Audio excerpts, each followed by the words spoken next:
সুইংয়ের একজন special educator. আমি vocational ইউনিটে বিভিন্ন আমাদের কাজকর্ম করা হয়, তার মধ্যে একটা কাজকর্ম হচ্ছে যে বিল বই কীভাবে বাইন্ডিং করতে হয় বা সেলাই করতে হয়। সেক্ষেত্রে আমি দেখেছি আমাদের ছাত্রছাত্রীদের মধ্যে খুবই অসুবিধা হয়। আমি তার ফলে কী করেছি, যে জায়গা দুটোতে সুচ দিয়ে সেলাই করতে হবে সেই দুটো জায়গাতে আমি ভালো করে ডট দিয়ে দিয়েছি রেড কালার দিয়ে।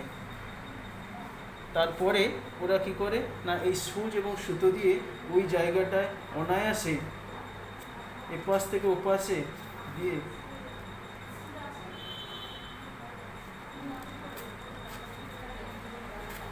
অনায়াসে সেটা ওরা সেলাই করতে পারে।